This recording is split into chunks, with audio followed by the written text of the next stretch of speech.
नमस्कार दोस्तों। कहानियों की श्रृंखला में आज सुनेंगे इस्मत चुगताई जी की कहानी दो हाथ। लेकिन उससे पहले मेरा आपसे विनम्र अनुरोध है कि अगर मेरे द्वारा सुनाई हुई कहानियाँ आपको अच्छी लगती हैं और अभी तक आपने मेरे चैनल को सब्सक्राइब नहीं किया है तो सब्सक्राइब ज़रूर करें, लाइक करें और अपने दोस्तों और परिचितों में शेयर भी करें। बेल आइकन दबाना बिल्कुल भी ना भूलें। आज सुनिए दो हाथ। राम अवतार लामपर से वापस आ रहा था। बूढ़ी मेहतरानी अब्बा मियाँ से चिट्ठी पढ़वाने आई थी। राम अवतार को छुट्टी मिल गई, जंग खत्म हो गई थी ना, इसलिए राम अवतार 3 साल बाद वापस आ रहा था। बूढ़ी मेहतरानी की चीपड़ भरी आंखों में आंसू टिमटिमा रहे थे। मारे कृतज्ञता के वह दौड़ दौड़ कर सबके पांव छू रही थी, जैसे उन पैरों के मालिकों ने ही उसका इकलौता पुत्र लाम से जिंदा सलामत मंगवा लिया। बुढ़िया 50 बरस की होगी पर 70 की मालूम होती थी। 10-12 कच्चे पक्के बच्चे जने, उनमें से बस राम अवतरवा बड़ी मन्नतों मुरादों से जिया था। अभी उसकी शादी रचाए साल भर भी नहीं बीता था कि राम अवतार की पुकार आ गई। मेहतरानी ने बहुत बावेला मचाया मगर कुछ न चली, और जब राम अवतार वर्दी पहनकर आखिरी बार उसके पैर छूने आया तो वह उसकी शानो शौकत से अत्यंत अभिभूत हुई, जैसे वह कर्नल ही तो हो गया था। शागिर्द पेशे में नौकर मुस्कुरा रहे थे। राम अवतार के आने के बाद जो ड्रामा होने की उम्मीद थी, सब उसी पर आस लगाए बैठे थे। हालांकि राम अवतार लाम पर तोप बंदूक छोड़ने नहीं गया था, फिर भी सिपाहियों का मैला उठाते उठाते उसमें कुछ सिपाहियाना आन बान और अकड़ पैदा हो गई थी। भूरी वर्दी डांट कर वह पुराना राम अवतरवा वाकई न रहा होगा। नामुमकिन है वह गोरी की करतूत सुने और उसका जवान खून हतक से खौल न उठे। ब्याह कर आई तो क्या मुसमसी थी गोरी। जब तक राम अवतार रहा उसका घूंघट फुट भर लंबा रहा और किसी ने उसके रुख पर नूर का जलवा न देखा। जब खसम गया तो कैसी बिलख बिलख कर रोई थी, जैसे उसकी मांग का सिंदूर हमेशा के लिए उड़ रहा हो। थोड़े दिन रोई रोई आंखें लिए सर झुकाए मैले की टोकरी ढोती। आहिस्ता आहिस्ता उसके घूंघट की लंबाई कम होने लगी। कुछ लोगों का ख्याल है कि यह सारा बसंत रुत का किया धरा है। कुछ स्पष्टवादी कहते थे गोरी थी ही छिनाल, राम अवतार के जाते ही कयामत हो गई। कमबख्त हर वक्त हर वक्त इठलाना। कूल्हे पर मैले की टोकरी लेकर कांसे के कड़े छनकाती जिधर से निकल जाती, लोग बदहवास हो जाते। धोबी के हाथ से साबुन की बट्टी फिसलकर हौज में गिर जाती। बावर्ची की नजर तवे पर सुलगती हुई रोटी से उचट जाती। भिश्ती का डोल कुएं में डूबता ही चला जाता। चपरासियों तक की बिल्ला लगी पगड़ियां ढीली होकर गर्दन में झूलने लगती, और जब ये संपूर्ण कयामत घूंघट में से बाण फेंकती गुजर जाती तो पूरा शागिर्द पेशा एक बेजान लाश की तरह सख्ते में रह जाता। फिर एकदम चौंक कर वह एक दूसरे की दुर्गति पर तानाजनी करने लगते। धोबन मारे गुस्से के कलफ की कूड़ी लौट देती। चपरासन छाती से चिमटे लौंडे को बेबात धमोके जड़ने लगती। नाम की गोरी थी पर कमबख्त स्याह बहुत थी, जैसे उल्टे तवे पर किसी फुहड़िया ने पराठे तलकर उसे चमकता हुआ छोड़ दिया हो। चौड़ी फुकना सी नाक, फैला हुआ दहाना, दांत मांजने का उसकी 7 पुश्त ने फैशन ही छोड़ दिया था। आंखों में काजल थोपने के बाद भी दाईं आंख का भैंगापन ओझल न हो सका। फिर भी टेढ़ी आंख से न जाने कैसे जहर में बुझे तीर फेंकती थी कि निशाने पर बैठ ही जाते थे। कमर भी लचकदार न थी, खासी कुठला सी थी। जूठन खा खा कर दुम्बा हो रही थी। चौड़े भैंस के से खुर, जिधर से निकल जाती कड़वे तेल की सड़ांध छोड़ जाती। हाँ, आवाज में बला की कूक थी। तीज त्योहार पर लहक कर कंजरियां गाती तो उसकी आवाज सबसे ऊंची लहराती चढ़ती चली जाती। बुढ़िया मेहतरानी यानी उसकी सास बेटे के जाते ही उससे बेतरह बदगुमान हो गई। बैठे बिठाए सावधानी से गालियां दे देती। उस पर नजर रखने के लिए पीछे पीछे फिरती। मगर बुढ़िया अब टूट चुकी थी। 40 बरस मैला ढोने से उसकी कमर स्थायी तौर पर एक तरफ चलकर वहीं थम गई थी। हमारी पुरानी मेहतरानी थी। हम लोगों के आंवल नाल उसी ने गाड़े थे। ज्यों ही अम्मा के दर्द लगते मेहतरानी दहलीज पर आकर बैठ जाती और बाज वक्त लेडी डॉक्टर तक को निहायत उपयोगी हिदायतें देती। प्रेतों को दफा करने के लिए कुछ ताबीज भी लाकर पट्टी से बांध देती। मेहतरानी की घर में खासी बुजुर्गाना हैसियत थी। इतनी लाडली मेहतरानी की बहू यकाएक लोगों की आंखों में कांटा बन गई। चपरासन और बाबरचन तक की तो बात और थी। हमारी अच्छी भली भावजों का माथा उसे इठलाते देखकर ठनक जाता। अगर वह उस कमरे में झाड़ू देने जाती जिनमें उनके मियाँ होते तो वे बड़बड़ाकर दूध पीते बच्चे के मुंह से छाती छीनकर भागती कि कहीं वह डायन उनके शौहरों पर टोना टोटका न कर रही हो। गोरी क्या थी, बस एक मरखना लंबे लंबे सींगों वाला बिजार था कि छुट्टा फिरता था। लोग अपने कांच के बर्तन भांडे दोनों हाथों से समेटकर कलेजे से लगाते और जब हालात ने नाजुक सूरत पकड़ी तो शागिर्द पेशे की महिलाओं का एक बाकायदा वफद अम्मा के दरबार में हाजिर हुआ। बड़े जोर शोर से खतरा और उसके खौफनाक नताइज पर बहस हुई। पति रक्षा की एक कमेटी बनाई गई जिसमें सब भावजों ने धूमधाम से वोट दिए और अम्मा को अवैतनिक अध्यक्ष का ओहदा सौंपा गया। सारी औरतें इस तरहानुसार जमीन, पीढ़ियों और पलंग की अदवाइन पर बैठीं। पान के टुकड़े तकसीम हुए और बुढ़िया को बुलाया गया। निहायत इत्मीनान से बच्चों के मुंह में दूध देकर सभा में खामोशी कायम की गई और मुकद्दमा पेश हुआ।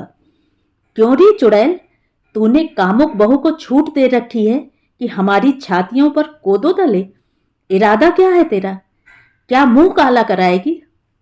मेहतरानी तो भरी ही बैठी थी, फूट पड़ी।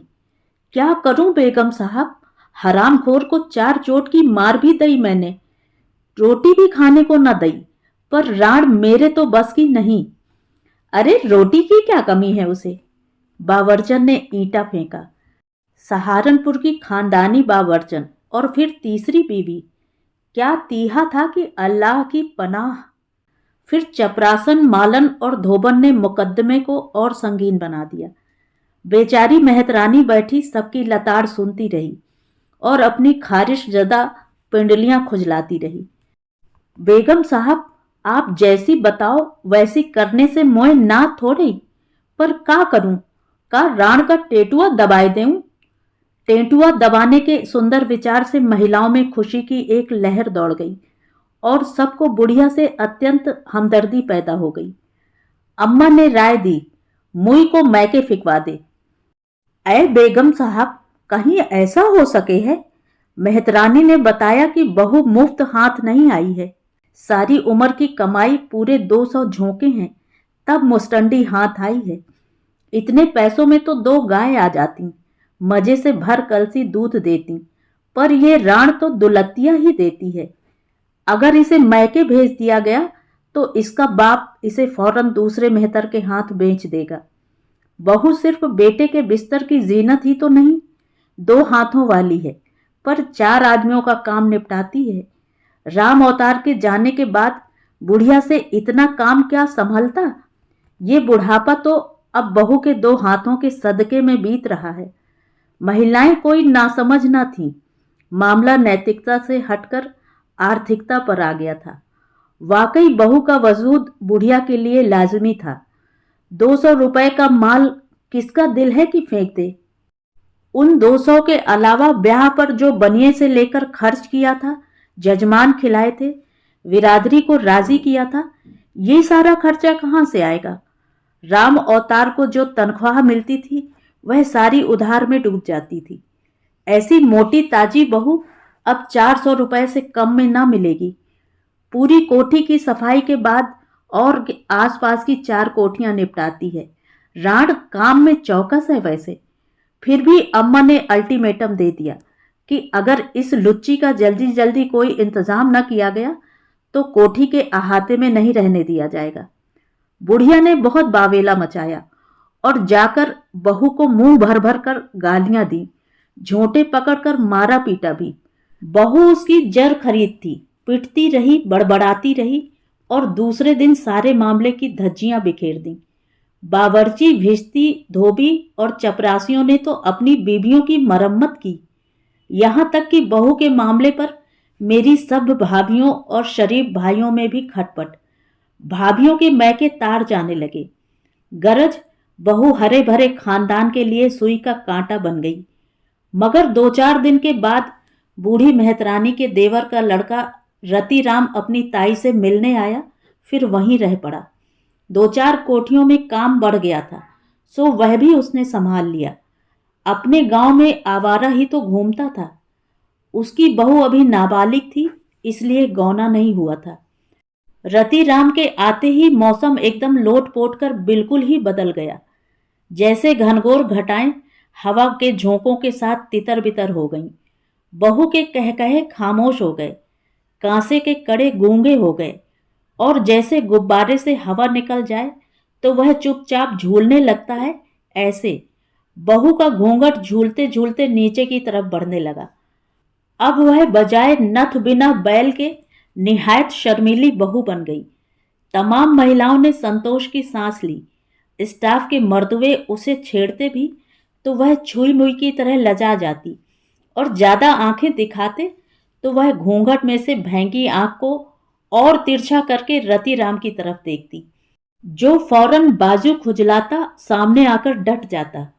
बुढ़िया संतुष्ट अंदाज में दहलीज पर बैठी अधकुली आंखों से यह आनंददायक ड्रामा देखती और गुड़गुड़ी पिया करती। चारों तरफ ठंडा ठंडा सुकून छा गया, जैसे फोड़े का मवाद निकल गया हो। मगर अब बहू के खिलाफ एक नया महाज कायम हो गया और वह अमले की मर्द जात पर सम्मिलित था। बात बेबात बाबरची, जो उसे पराठे तलकर दिया करता था, कूड़ी साफ न करने पर गालियां देने लगा। धोबी को शिकायत थी कि वह कलफ लगाकर कपड़े रस्सी पर डालता है, ये हरामजादी खाक उड़ाने आ जाती है। चपरासी मर्दाने में 10-10 मर्तबा झाड़ू दिलवाते, फिर भी वहां की गलाजत का रोना रोते रहते। भिश्ती, जो उसके हाथ धुलाने के लिए कई मशकें लिए तैयार रहता था, अब घंटों सहन में छिड़काव करने को कहती, मगर टालता रहता। ताकि वो सूखी जमीन पर झाड़ू दे तो चपरासी गर्दा उड़ाने के जुर्म में उसे गालियां दे सके। मगर बहू सिर झुकाए सबकी डांट फटकार एक कान से सुनती, दूसरे कान से उड़ा देती। ना जाने सास से क्या जाकर कह देती कि वह काएं काएं करके सबका भेजा चाटने लगती। अब उसकी नज़र में बहू निहायत पारसा और नेक हो चुकी थी। फिर एक दिन दारोगा जी दाढ़ी वाले, जो तमाम नौकरों के सरदार थे और अम्मा के खास मुशीर समझे जाते थे, अब्बा के हुजूर में हाथ जोड़कर हाजिर हुए और उस भयानक बदमाशी और गलाजत का रोना रोने लगे जो बहू और रतिराम के नाजायज ताल्लुकात से सारे शागिर्द पेशे को गंदा कर रही थी। अब्बा ने मामला सेशन सुपुर्द कर दिया, यानी अम्मा को पकड़ा दिया। महिलाओं की सभा फिर से जुड़ी और बुढ़िया को बुलाकर उसके लत्ते लिए गए। अरे निगोड़ी, खबर भी है तेरी ये कामुक बहू क्या गुल खिला रही है? मेहतरानी ने ऐसे चुंधरा कर देखा जैसे कुछ समझती नहीं गरीब कि किसका जिक्र हो रहा है। और जब उसे साफ साफ बताया गया कि चश्मदीद गवाहों का कहना है कि बहू और रतिराम के ताल्लुकात नाजायज हद तक खराब हो चुके हैं, दोनों बहुत ही आपत्तिजनक हालात में पकड़े गए हैं, तो उस पर बुढ़िया बजाय अपनी बेहतरी चाहने वालों को शुक्रिया अदा करने के बहुत चराग पा हुई बड़ी बावेला मचाने लगी कि राम अवतरवा होता तो उन लोगों की खबर लेता जो उसकी मासूम बहू पर तोहमत लगाते हैं। बहू निगोड़ी तो अब चुपचाप राम अवतार की याद में आंसू बहाया करती है, काम काज भी जान तोड़कर करती है, किसी को शिकायत नहीं होती, ठठोल भी नहीं करती। लोग उसके नाहक दुश्मन हो गए हैं। बहुत समझाया मगर वह तो मातम करने लगी कि सारी दुनिया इसकी जान की लागू हो गई है। आखिर बुढ़िया और उसकी मासूम बहू ने लोगों का क्या बिगाड़ा है? वह तो किसी के लेने में न देने में। आज तक उसने किसी का भाड़ा नहीं फोड़ा। उसे क्या जरूरत जो किसी के फटे में पैर घुसाती फिरे। कोठियों के पिछवाड़े क्या नहीं होता। मेहतरानी से किसी का मैला नहीं छुपता। इन बूढ़े हाथों ने बड़े लोगों के गुनाह दफन किए हैं। ये दो हाथ चाहें तो रानियों के तख्त उलट दें, पर नहीं, उसे किसी से बैर नहीं। अगर उसके गले पर छुरी दबाई गई तो शायद गलती हो जाए। वैसे वह किसी के राज अपने बूढ़े कलेजे से बाहर नहीं निकलने देगी। उसका तीहा देखकर फौरन छुरी दबाने वालों के हाथ ढीले पड़ गए। सारी महिलाएं उसको पुचकारने लगी। बहू कुछ भी करती थी, उनके अपने किले तो महफूज थे, तो फिर शिकायत कैसी। फिर कुछ दिन के लिए बहू के इश्क की चर्चा कम होने लगी। लोग कुछ भूलने लगे, मगर ताड़ने वालों ने ताड़ लिया कि कुछ दाल में काला है। बहू का भारी भरकम जिस्म भी दाल में काले को ज्यादा न छुपा सका और लोग बुढ़िया को समझाने लगे। मगर उस नए मौजों पर बुढ़िया बिल्कुल उड़न घाइयां बताने लगी। बिल्कुल ऐसी बन गई जैसे एकदम ऊंचा सुनती हो। अब वह ज्यादातर खाट पर लेटी बहू और रति राम पर हुक्म चलाया करती। कभी खांसती छींकती बाहर धूप में आ बैठती तो वह दोनों उसकी ऐसी देख रेख करते जैसे वह कोई पटरानी हो। भली बीवियों ने उसे खूब समझाया, रति राम का मुंह काला कर और इससे पहले कि राम अवतार लौट कर आए बहू का इलाज करवा डाल। वह खुद इस फन में माहिर थी। 2 दिन में सफाई हो सकती थी, मगर बुढ़िया ने कुछ समझकर ही न दिया। बिल्कुल इधर उधर की शिकायतें करने लगी कि उसके घुटनों में पहले से ज्यादा ऐंठन होती है और कोठियों में लोग बहुत ही ज्यादा बादी चीजें खाने लगे हैं। किसी न किसी कोठी में दस्त लगे ही रहते हैं। उसकी टाल मटोल पर जलकर उपदेश देने वाले मरमंड हो गए। माना कि बहू औरत जात है, नादान है, भोली, बड़ी बड़ी शरीफ जादियों से खता हो जाती है, लेकिन उनकी आला खानदान की प्रतिष्ठित सासें यूं कान में तेल डालकर नहीं बैठ जाती। पर न जाने यह बुढ़िया क्यों सठिया गई है। जिस बला को वह बुढ़िया बड़ी आसानी से कोठी के कूड़े के तह में दफन कर सकती थी, उसे आंखें नीचे पलने दे रही है। राम अवतार के आने का इंतजार था। हर वक्त धमकियां तो देती रहती थी, आन दे राम अवतरवा का, कहांगी तोरी हड्डी पसली एक कर दे है। और अब राम अवतरवा लाम पर से जिंदा वापस आ रहा था। फिजा ने सांस रोक ली थी। लोग एक भयानक हंगामे के प्रतीक्षक थे, मगर लोगों को सख्त कोफ्त हुई जब बहू ने लौंडा जना। बजाय उसे जहर देने के, बुढ़िया की मारे खुशी के बाँछें खिल गईं। राम अवतार के जाने के 2 साल बाद पोता होने पर वह कतई आश्चर्यचकित न थी। घर घर फटे पुराने कपड़े और बधाई समेटती फिरी। उसका भला चाहने वालों ने उसे हिसाब लगाकर बहुत समझाया कि लौंडा राम अवतार का हो ही नहीं सकता, मगर बुढ़िया ने कतई समझकर न दिया।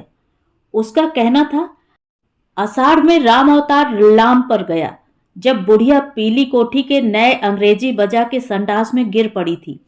अब चैत लग रहा है और जेठ के महीने में बुढ़िया को लू लग गई थी, मगर बाल बाल बच गई थी। अभी से उसके घुटनों का दर्द बढ़ गया। वैद्य जी पूरे हरामी हैं, दवा में खड़िया मिलाकर देते हैं।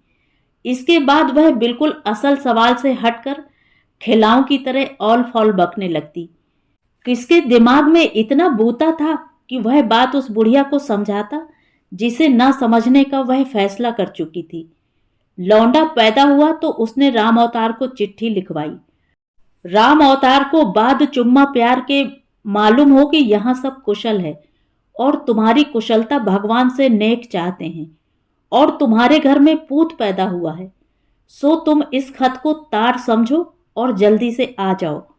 लोग समझते थे कि राम अवतार जरूर चिराग पा होगा, मगर सब उम्मीदों पर ओस पड़ गई जब राम अवतार का खुशी से भरा खत आया कि वह लौंडे के लिए मोजे और बनियान ला रहा है।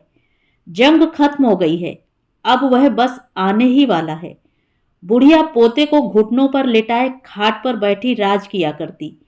भला इससे हसीन बुढ़ापा क्या होगा कि सारी कोठियों का काम तुरत फुरत हो रहा हो महाजन का सूद पाबंदी से चुक रहा हो और घुटने पर पोता सो रहा हो। खैर, लोगों ने सोचा राम अवतार आएगा, असलियत मालूम होगी। अब राम अवतार जंग जीतकर आ रहा था। आखिर सिपाही है, क्यों न खून खौलेगा। लोगों के दिल धड़क रहे थे। शागिर्द पेशे की फिजा जो बहू की तोता चश्मे की वजह से हो गई थी, दो चार खून होने और नाके कटने की आस में जाग उठी। लौंडा साल भर का होगा जब राम अवतार लौटा। शागिर्द पेशे में खलबली मच गई। बावर्ची ने हांडी में ढेर सा पानी झोंक दिया ताकि इत्मीनान से मुंह पीटे का लुत्फ उठा सके। धोबी ने कलफ का बर्तन उतारकर मुंडेर पर रख दिया और भिश्ती ने डोल कुएं के पास रख दिया। राम अवतार को देखते ही बुढ़िया उसकी कमर से लिपटकर चिंघाड़ने लगी, मगर दूसरे लम्हे खीसे काढ़े लौंडे को राम अवतार की गोद में देकर ऐसे हंसने लगी जैसे कभी रोई ही न हो। राम अवतार लौंडे को देखकर ऐसे शर्माने लगा जैसे वही उसका बाप हो। झटपट उसने संदूक खोलकर सामान निकालना शुरू किया। लोग समझे खुकरी या चाकू निकाल रहा है, मगर जब उसने उसमें से लाल बनियान और पीले मोजे निकाले तो सारे अमले की मर्दाना शक्ति पर जरबकारी लगी। हद तेरे की, साला सिपाही बनता है, हिजड़ा जमाने भर का। और बहू जैसे सिमटी सिमटाई नई नवेली दुल्हन ने कांसे की थाली में पानी भरकर राम अवतार के बदबूदार फौजी बूट उतारे और चरण धोकर पिए। लोगों ने राम अवतार को समझाया और उसे गावदी कहा, मगर वह गावदी की तरह खीसे काढ़े हंसता रहा जैसे उसकी समझ में ना आ रहा हो। रति राम का गौना होने वाला था, सो वह चला गया था। राम अवतार की इस हरकत पर ताज्जुब से ज्यादा लोगों ने गुस्सा किया। हमारे अब्बा, जो आमतौर पर नौकरों की बातों में दिलचस्पी नहीं लिया करते थे, वह भी जजबज हो गए। अपनी सारी कानूनदानी का दांव लगाकर राम अवतार को कायल करने पर तुल गए। क्यों बे, 3 साल बाद लौटा है ना? मालूम नहीं हुजूर, थोड़ा कम जियादा, इतना ही रहा होगा। उधर लौंडा साल भर का है, इतना ही लगे है सरकार, पर बड़ा बदमाश है ससुरा।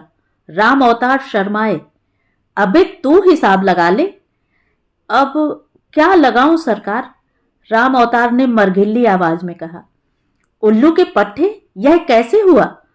अब जी मैं का जानू सरकार, भगवान की देन है। भगवान की देन तेरा सर, यह लौंडा तेरा नहीं हो सकता। अब्बा ने उसे चारों ओर से घेर कर कायल करना चाहा कि लौंडा हरामी है, तो वह कुछ कुछ कायल सा हो गया। फिर वह मरी हुई आवाज में अहमकों की तरह बोला, तो अब क्या करूं सरकार, हरामजादी को मैंने बड़ी मार दी। वह गुस्से से बिफर कर बोला, अबे उल्लू का पट्टा है तू, निकाल बाहर क्यों नहीं करता कमबख्त को? नहीं सरकार, कहीं ऐसा हो सके है? राम अवतार घिघियाने लगा। क्यों बे? हजूर, 250-300 फिर दूसरी सगाई के लिए कहां से लाऊंगा, और बिरादरी जिमाने में 100-200 अलग खर्च हो जाएंगे। क्यों बे, तुझे बिरादरी क्यों खिलानी पड़ेगी? बहू की बदमाशी का तावान तुझे क्यों भुगतना पड़ेगा? जी मैं ना जानू सरकार, हमारे में ऐसा ही होवे है। मगर लौंडा तेरा नहीं है राम अवतार, उस हरामी रति राम का है। अब्बा ने आजे जाकर कहा। तो क्या हुआ सरकार, मेरा भाई होता है रति राम, कोई गैर नहीं, अपना ही खून है। निरा उल्लू का पट्टा है। अब्बा भिन्ना उठे। सरकार, लौंडा बड़ा हो जाएगा, अपना काम समेटेगा, राम अवतार ने गिड़गिड़ाकर समझाया। वह 2 हाथ लगाएगा सो अपना बुढ़ापा तैर हो जाएगा।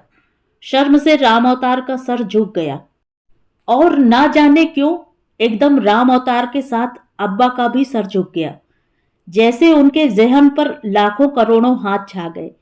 ये हाथ हरामी हैं न हलाली, ये तो बस जीते जागते हाथ हैं जो दुनिया के चेहरे से गलाजत धो रहे हैं, उनके बुढ़ापे का बोझ उठा रहे हैं। ये नन्हे मुन्ने मिट्टी में लिथड़े हुए स्याह हाथ धरती की मांग में सिंदूर सजा रहे हैं। तो ये थी कहानी। कहानी आपको कैसी लगी कमेंट करके ज़रूर बताएं।